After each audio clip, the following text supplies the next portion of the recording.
warahmatullahi wabarakatuh. Apa kabar sahabat keluarga Indonesia? Senang sekali saya Citra Anggia bisa menemani Anda tentunya di Keluarga Indonesia. Ini merupakan program dukungan pemerintah terhadap masyarakat Indonesia untuk belajar di rumah. Di sini kita bisa mengetahui bagaimana Anda, orang tua dan juga buah hati Anda dalam pola pengasuhan atau parenting. Nah, kali ini saya ingin mengajak Anda untuk sharing.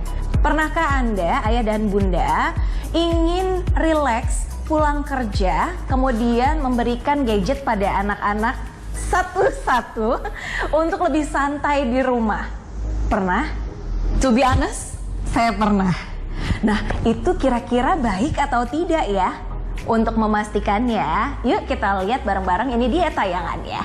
Maunya ngasih gadget aja ke anak, biar saya santai gitu.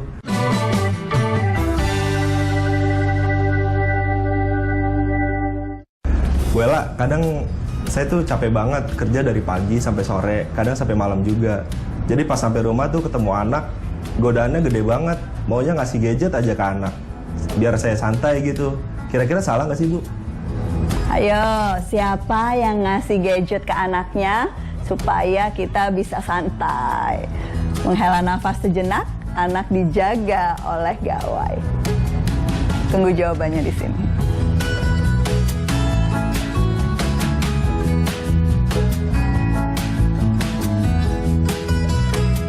Pauji, pertanyaannya, apakah ayah boleh santai? Jawabannya boleh. Apakah orang tua penting untuk bahagia? Penting sekali. Jadi, soal bermain gadget, ingin cari waktu untuk diri sendiri, itu bukan sesuatu yang mestinya kita pertentangkan dengan apa yang dibutuhkan anak. Tidak ada istilah bahwa kebutuhan diri sendiri versus kebutuhan anak. Kenapa? Karena kita sebagai orang tua sebetulnya bisa memenuhi keduanya. Bukan cuma kebutuhan diri sendiri dan kebutuhan anak, tetapi juga kebutuhan kita sebagai pasangan, kebutuhan kita sendiri sebagai anak kepada orang tua kita, kebutuhan kita sebagai teman kerja. Sejak awal, jadi orang tua adalah menyadari bahwa kita multiperan dan salah satu kunci yang paling efektif adalah belajar bagaimana manajemen energi dan manajemen waktu.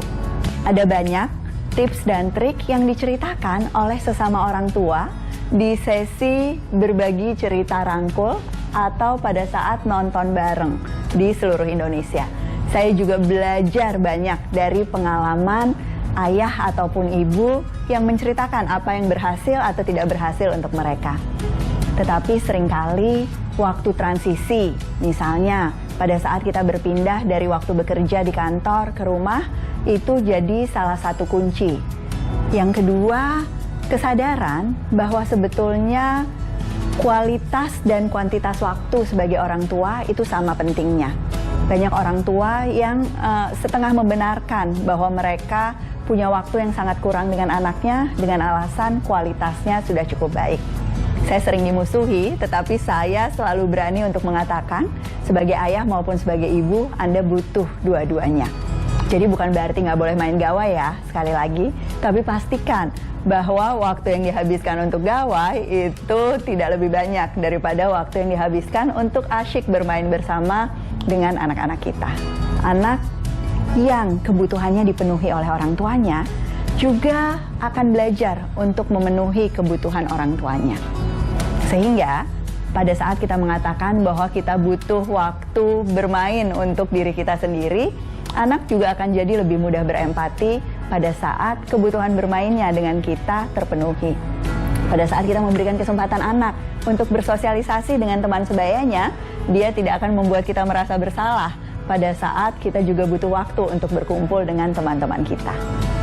Jadi memenuhi kebutuhan semua anggota keluarga seringkali tidak sesulit yang kita bayangkan. Kuncinya komunikasi. Kuncinya menerapkan prinsip cinta. Belajar bersama ya. Pengasuhan adalah urusan bersama, itu yang selalu kami percaya di keluarga kita. Nah, ternyata kita tidak boleh membiarkan anak kita bermain gadget sendirian ya. Kita harus tetap belajar dan juga update mengenai perkembangan digital. Karena ada dua sisi yang kita bisa dapat dari dunia digital. Yang pertama memang tentang edukasi yang positif.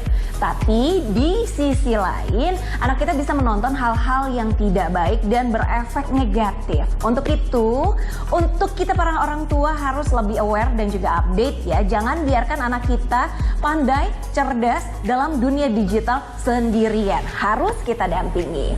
Dan selanjutnya masih ada informasi yang pastinya menarik untuk Anda simak. Jangan kemana-mana ya, tetap di Keluarga Indonesia.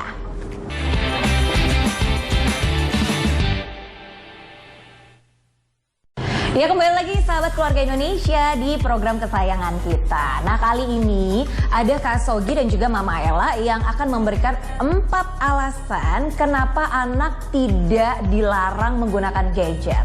Wah, kira-kira seperti apa ya? Kalau begitu langsung saja kita lihat berikut tayangannya. Emang pernah gitu nanya sama anak, "Nah, aku mau posting nggak?" Ayo, pernah nanya nggak?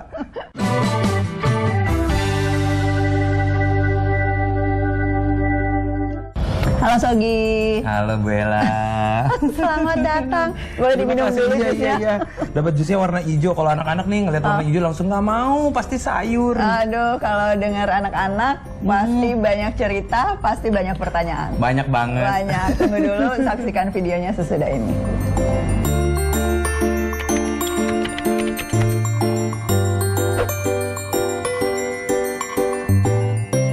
Iya Bu Ella. Gimana? Curhat lagi ya. Boleh. Padahal bukan hari Selasa loh. Enggak. Iya biasa. Nah, kemarin kan liburan ya anak-anak gitu, banyak di rumah. Kebetulan juga nggak terlalu banyak program liburannya. Kita sebagai orang tua kan masih pada kerja gitu. Terus akhirnya mereka kayaknya jadi lebih mesra sama gawai. Terus habis Ngomong itu mesranya sambil agak-agak prihatin. iya, prihatin nih. Jadi akhirnya ngobrol sama beberapa teman juga. Terjadinya juga kurang lebih sama seperti itu. Nah, salah satu yang ada di benak kita, aku dan teman-teman ini, bener nggak sih Bu bahwa si dunia digital ini emang negatif banget lah buat anak-anak kita? Kita jadinya ketakutan ya gitu. Bener nggak sih Bu? Enggak sama sekali, karena sebetulnya yang menakutkan itu adalah kalau anak kita tuh nggak dipersiapkan. Yang menakutkan justru kalau anak kita nggak berdaya. Kenapa? Karena dunia digitalnya tuh sudah ada. Dunia digitalnya sudah jadi bagian dari kehidupan mereka sehari-hari. Nah, jadi kalau kita mau bilang dihindari, negatif dan sebagainya, itu juga sesuatu yang nggak mungkin sih, gitu ya. Jadi yang kita perlu lakukan ya sama seperti kita ngajarin anak nyebrang jalan, sama seperti kita ngajarin anak naik sepeda. Ya kita harus yakin bahwa sebetulnya anak punya kemampuannya. Dan di sisi lain, sebetulnya kita perlu yakin bahwa berada di dunia digital itu tuh ngasih anak banyak latihan loh, Gi.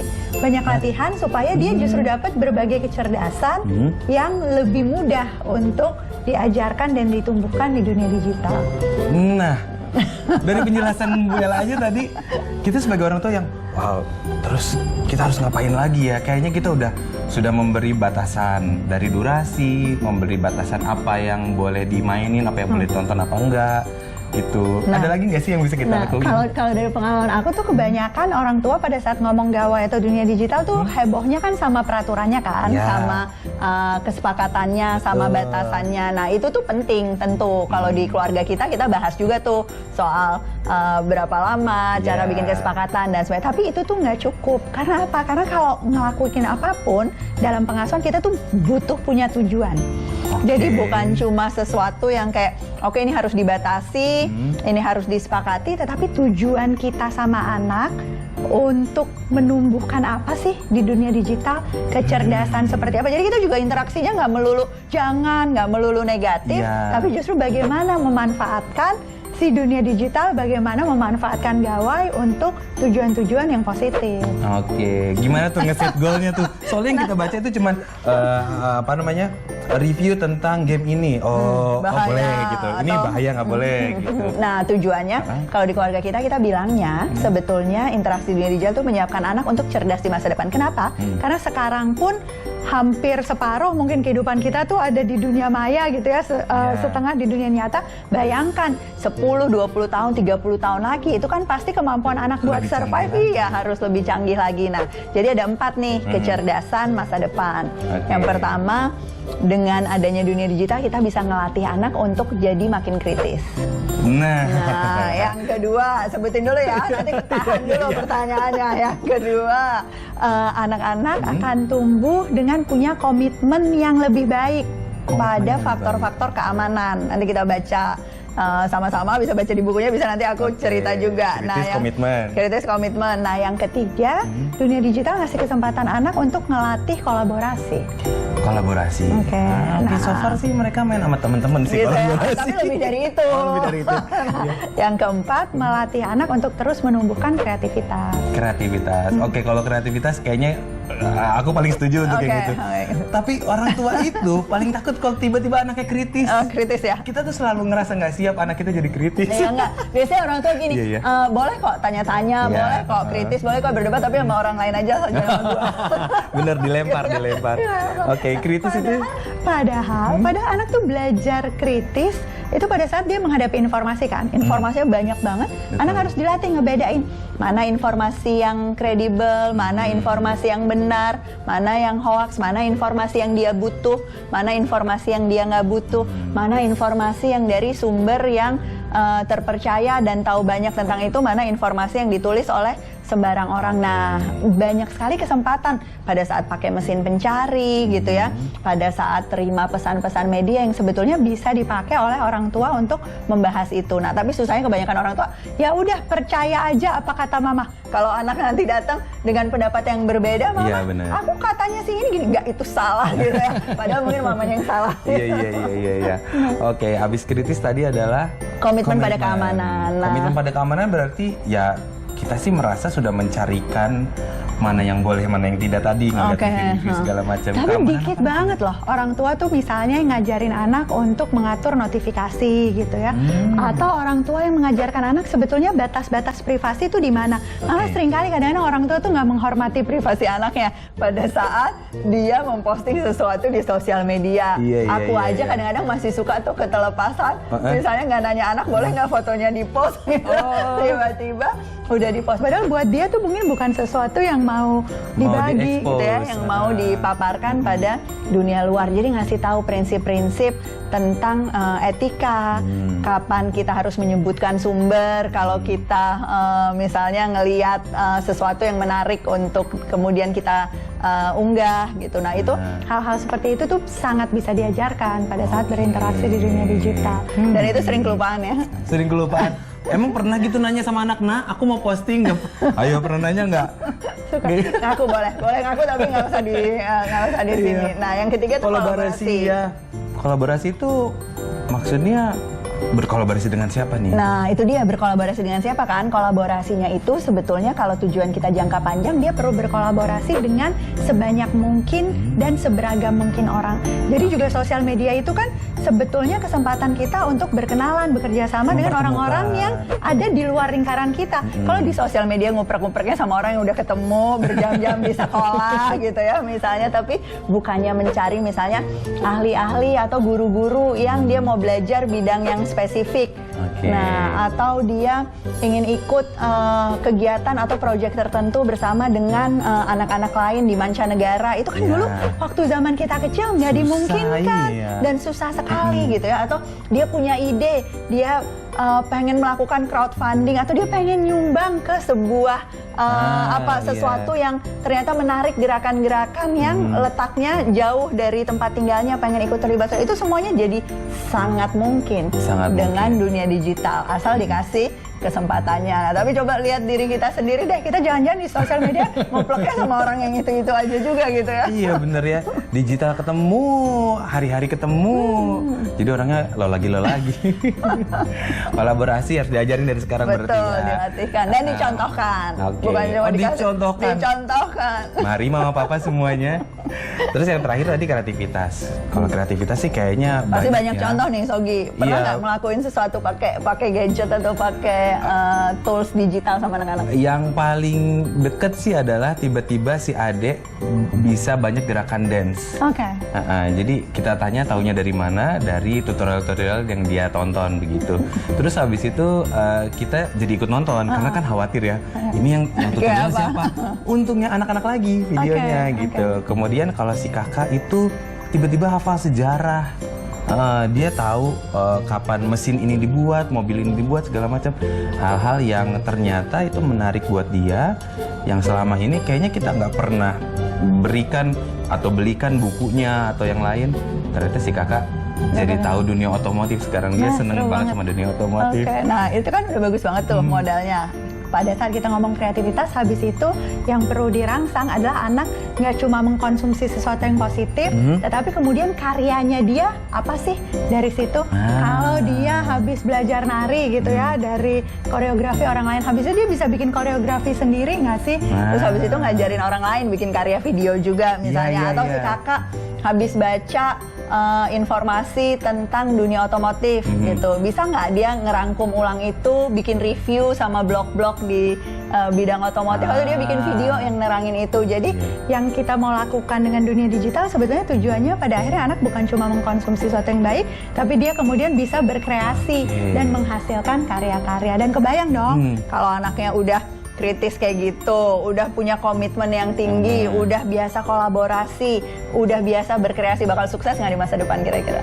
Iya ya, udah sejalan ya. Betul. Dia tinggal numpang di atas kereta digital yang terus melaju karena kita nggak pernah tahu teknologi akan secanggih apa lagi akhirnya nanti di masa Betul. depan. Dan apapun pekerjaan yang akan dia lakukan, apapun bidang yang dia minati dan ingin dia dalami, itu sebetulnya dengan modal 4 kecerdasan masa depan itu, insya Allah apapun yang nanti dia pilih, ya akan bisa gitu ya. Mau jadi apapun dengan 4 modal itu, bukan cuma survive di dunia digital, tapi flourish. Wah, PR-nya banyak nih. PR-nya banyak. Tapi pasti bisa kan kita semua kan? Pasti bisa dong, karena belajar sama-sama, karena pengasuhan adalah urusan bersama. Urusan bersama. Bu Ella terima kasih banyak loh. Sama-sama, terima kasih. Curhat-curhatnya. Ini boleh diminum lagi kan? Boleh dong.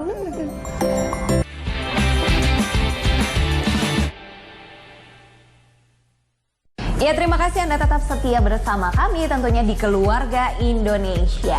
Nah, sahabat Keluarga Indonesia, tadi kita sudah melihat ya tayangan 4 alasan kenapa Kak Sogi dan juga Mama Ella tetap memberikan gadget dan tanpa dilarang pada anak-anak. Ternyata memang dunia digital tidak bisa dipisahkan dari anak-anak kita. Tapi kita bisa memilah dan juga memilih hal yang tepat dan juga waktunya yang tepat untuk mereka memegang gadget. Seperti pertanyaan dari Mama Ana.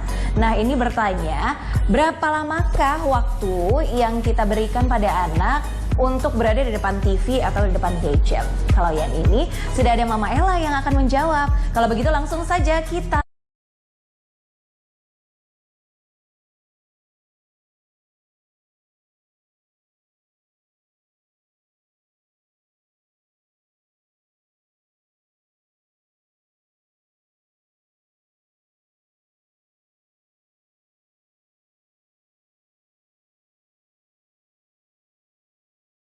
boleh untuk tiap anak di depan layar, karena kadang-kadang saya suka nggak tega ngelarangnya.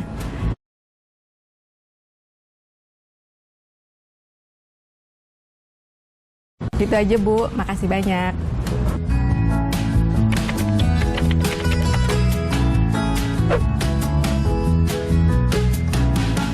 Hai Bu Ana, pasti minta resep. Saya sering sekali bertemu dengan orang tua yang pertanyaan utamanya adalah berapa jam sih Mbak Ella waktu untuk anak saya depan layar. Bahkan berapa jam, berapa menit, berapa kali sehari dan sebagainya. Kita semua senang sekali dapat instruksi. Padahal sebetulnya jawaban yang tepat itu perlu diadaptasi sesuai dengan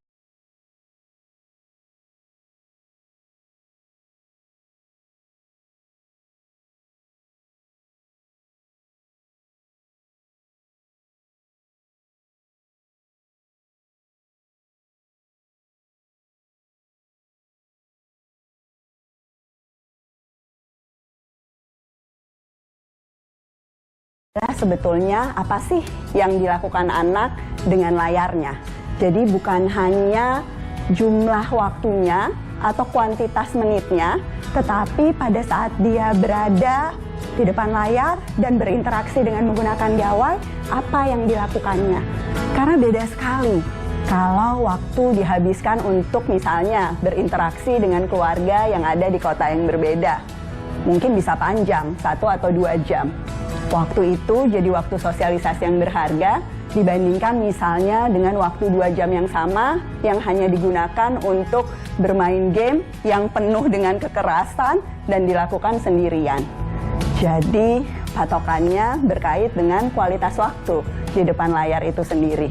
Waktu di depan layar juga bukan hanya soal pembatasan, tetapi berkait dengan keseimbangan jadwal yang dilalui oleh anak-anak kita.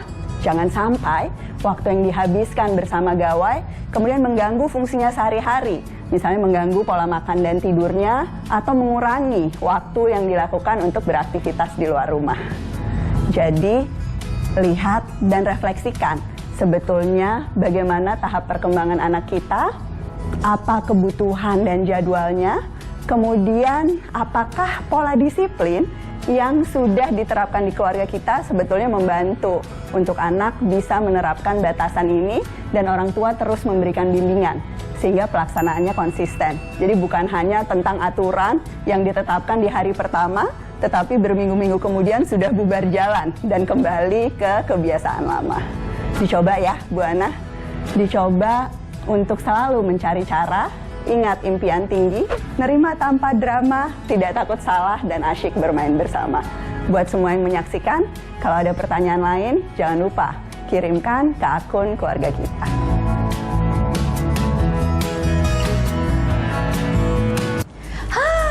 Sahabat keluarga Indonesia, sudah puas dengan jawabannya? Nah, dengan jawaban-jawaban dan informasi kita hari ini, semoga saja kita sebagai orang tua bisa lebih bijak lagi mengatur waktu gadget untuk anak-anak dan manfaat yang positif pastinya diberikan pada anak-anak melalui dunia digital. Akhirnya, tayangan tadi juga mengakhiri acara hari ini.